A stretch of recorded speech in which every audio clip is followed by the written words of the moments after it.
La grève, c'est le moyen, un des moyens les plus forts pour faire le rapport de force dans une négociation. Et en particulier, aujourd'hui, nous sommes là pour des revendications salariales. Notre direction veut aller vite dans cette négociation. Nous en sommes déjà à 2 réunions. La troisième aura lieu demain. Et ce sera la dernière.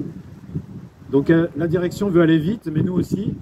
Et c'est pour ça que aujourd'hui, c'est important que nous soyons tous rassemblés pour dire que les revendications, les propositions de la direction ne sont pas au niveau de nos attentes. Nous avons formé à l'initiative de la CGT une intersyndicale. Nous avons proposé à l'ensemble des syndicats de l'entreprise de se joindre à nous dans ce mouvement.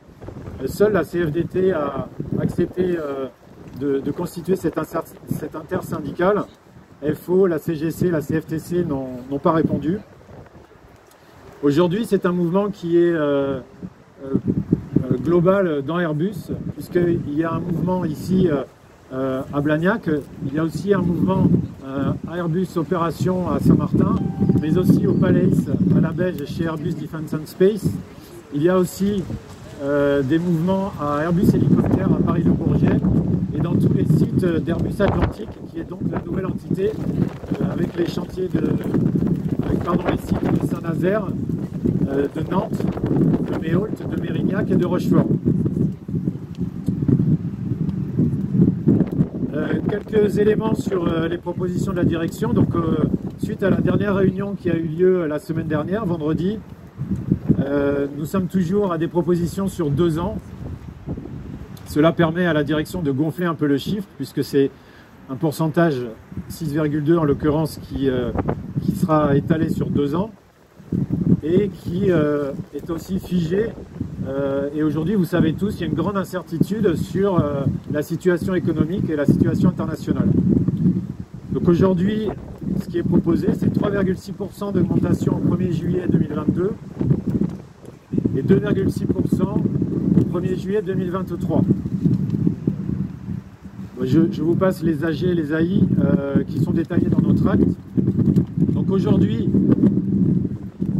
nous sommes ici principalement parce que ce n'est vraiment pas au niveau de la situation, puisque vous savez que nos salaires ont été gelés pendant 2 ans à cause de la crise Covid, que notre groupe a fait des résultats records en 2021 avec 4,2 milliards d'euros, que nous subissons tous au quotidien des surcharges de travail du fait du plan social qui a eu lieu l'an dernier et l'année d'avant, qui est allé sur 2 ans.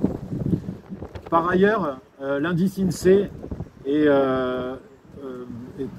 très élevé, enfin de plus en plus élevé. Nous avons cumulé 2,1% d'inflation sur 2019 et 2020, puis 2,8% sur 2021, et les prévisions de l'INSEE sur 2022 oscillent autour de 4%. Donc nos revendications depuis le début de ces négociations sont les suivantes. Elles sont notamment basées sur une consultation que nous avons menée auprès des salariés qui en moyenne réclament 6,5% d'augmentation, mais sur 1 an, pas sur 2 ans. Donc la consultation que nous avons menée est issue de à peu près 2000 réponses que nous avons reçues de salariés d'Airbus à Toulouse et d'Airbus Atlantique, donc la nouvelle entité qui est constituée des anciens Stelia et des sites de Nantes et Saint-Nazaire. Il est intéressant de voir aussi que nos collègues d'Airbus en Grande-Bretagne ont réussi à obtenir une augmentation de 10% avant même de faire grève. Ils ont menacé de faire grève et ils ont obtenu ces augmentations. Donc ça veut dire que si on se mobilise, il y a possibilité d'obtenir des choses, des avancées. Et ce que nous demandons aussi, c'est d'arrêter d'étaler le calendrier sur 2 ans et de caler le calendrier des négociations annuelles au 1er janvier avec un effet rétroactif si ces négociations ont lieu un peu plus tard dans l'année. Pour conclure, pour ne pas être trop long, les résultats d'Airbus, c'est notre travail à tous, et les résultats qui ont été ceux de l'an dernier sont exactement dans la résultante de nos efforts à tous. Alors exigeons une redistribution durable par un rattrapage et une revalorisation de nos salaires, non seulement pour ne pas perdre en pouvoir d'achat par rapport à l'INSEE, mais aussi pour prendre en compte l'expérience que nous gagnons tous dans notre emploi et pour avoir une promotion, une évolution de carrière dans nos postes.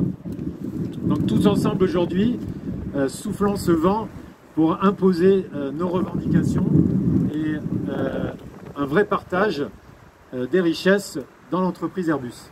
Merci à tous. Je passe la parole à mon collègue de la CFDT.